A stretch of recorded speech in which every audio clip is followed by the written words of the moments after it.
सब जग सूता नींद भरी, संत न आवे नींद। काल खड़ा सिर ऊपरे, जो तोरणी आया बींद। अर्थात सारा संसार नींद में सो रहा है, किंतु संत लोग जागृत हैं। उन्हें काल का भी नहीं है। यद्यपि सिर के ऊपर खड़ा है, किंतु संत को हर्ष है कि तोरण में दूल्हा खड़ा है। उन्हें काल का भय ही नहीं है। काल यद्यपि सिर के ऊपर खड़ा है, किंतु संत को हर्ष कि तोरण में दूल्हा खड़ा है। वह शीघ्र जीवात्मा रूपी दुल्हन को उसके असली घर ले जाएगा।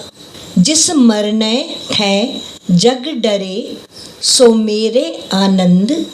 कब मरी हूँ कब देखी हूँ पूरन परमानंद। अर्थात जिस मरण से संसार डरता है, वह मेरे लिए आनंद है। कब मरूंगा और कब पूर्ण परमानंद स्वरूप ईश्वर का दर्शन करूंगा। देह त्याग के बाद ही ईश्वर का साक्षात्कार होगा। घट का अंतराल हट जाएगा तो अंशी भी अंश में मिल जाएगा। चलती चक्की देख के दिया कबीरा रोए, दो पाटन के बीच में साबुत बचा न कोई।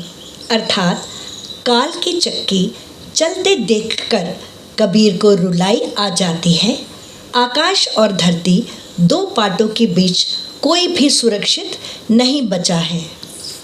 माली आवत देखी के कलियां करे पुकार, फूली फूली चुनी गई काली हमारी बार। अर्थात मृत्यु रूपी माली को आता देखकर अल्पवय जीव कहता है कि जो पुष्पित थे, अर्थात पूर्ण विकसित हो चुके थे, उन्हें काल चुन ले गया है। कल हमारी भी बारी आ जाएगी। अन्य पुष्पों की तरह मुझे भी काल कवलित होना पड़ेगा। गोरी सोवे सेज पर, मुख पर डारे केस। चल खुसरो घर आपने, रैन भई चहु देश। अर्थात खुसरो जी कहते हैं कि आत्मा रूपी गोरी सेज पर सो रही है।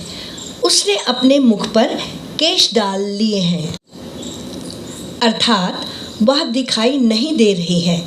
तब खुसरो के मन में निश्चय किया कि अब चारों ओर अंधेरा हो गया है, रात्रि की व्याप्ति दिखाई दे रही है।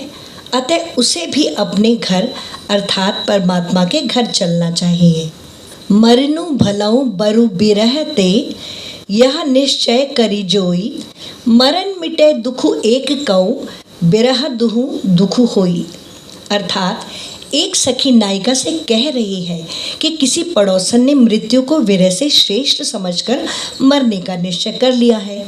वास्तव में उसने ठीक ही किया है, क्योंकि विरह के ताप में धीरे धीरे जलते हुए मरने से एक साथ मरना कहीं अधिक श्रेयस्कर है।